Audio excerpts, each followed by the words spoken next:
Hello YouTube, this is the other guy.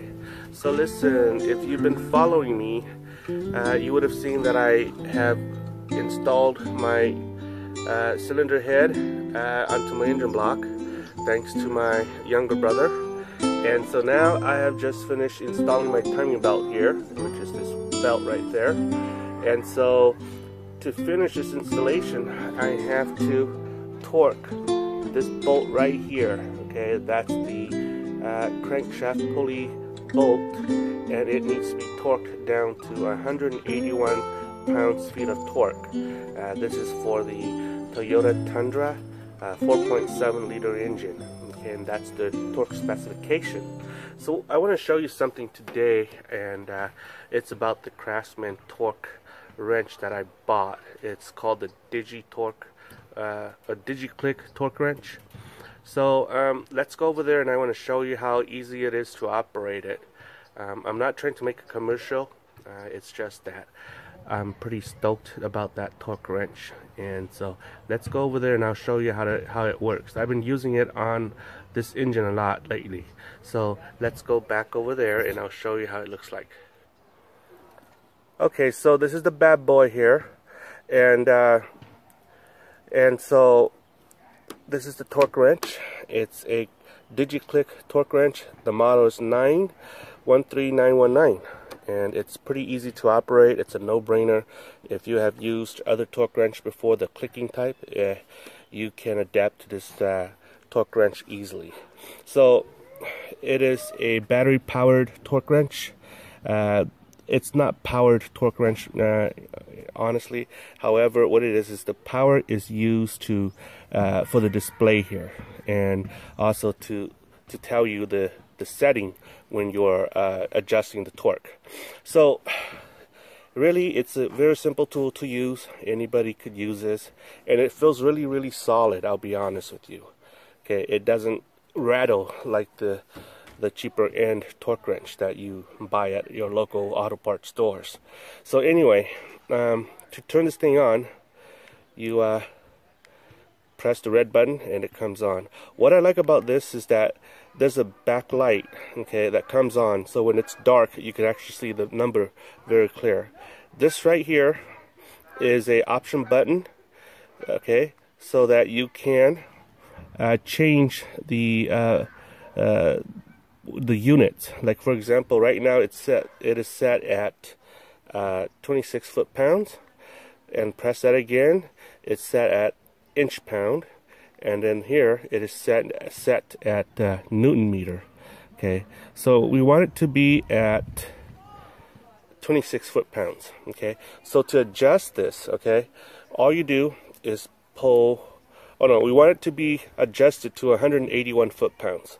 This thing right here is maxed out at 250 foot-pounds. So we're gonna turn this. It's really easy to turn this, right?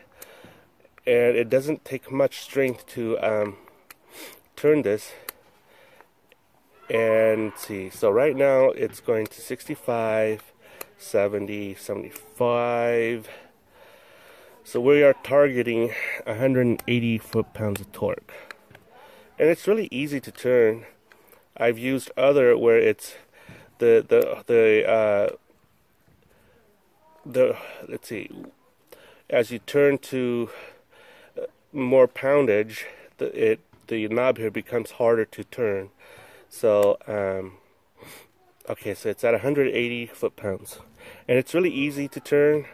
Okay, so I just need to adjust this, make sure that's at 180 foot-pounds.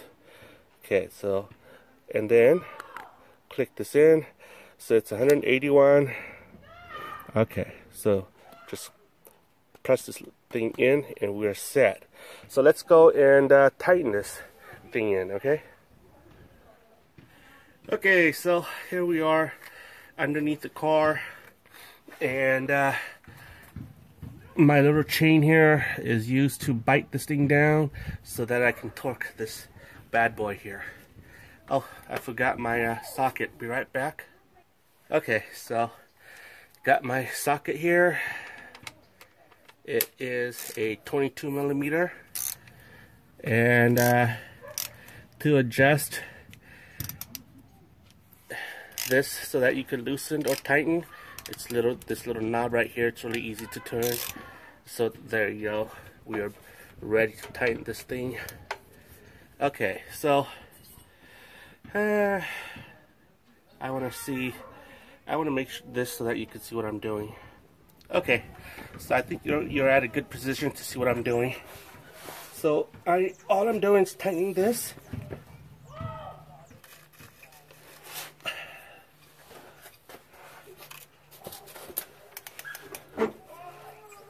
And I'll show you how it looks like when it's tight.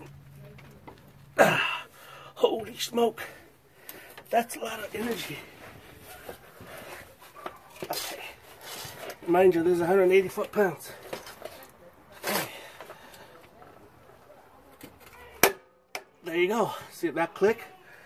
And that's how you tighten it. Okay.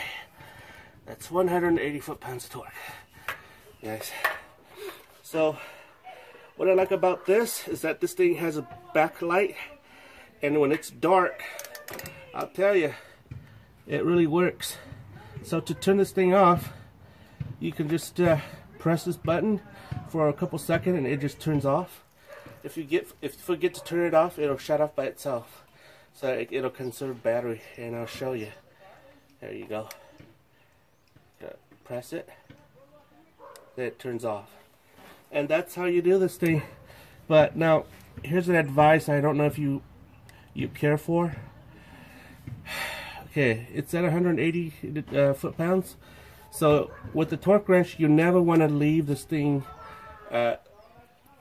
tightened like this. Okay, so what you want to do is you want to adjust this back to, I like to do it to the bare minimum, which is 25 foot-pounds. That's what this thing is designed for.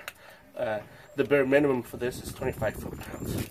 So I like to adjust it down to say, because what it is there's a spring in here, okay, in this handle.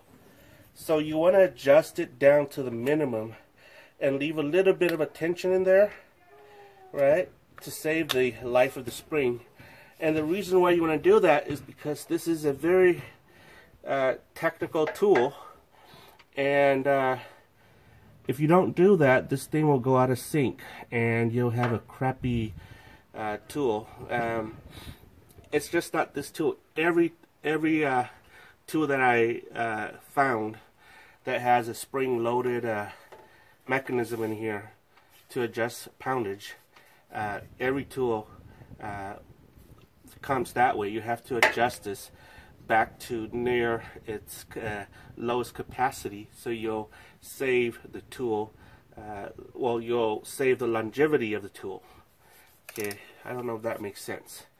So that the life of the tool, so that you extend the life of the tool. That's what I meant.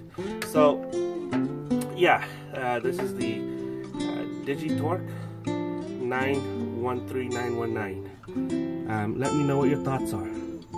Okay, so let's turn this thing off. 1,000, 2, 1,000.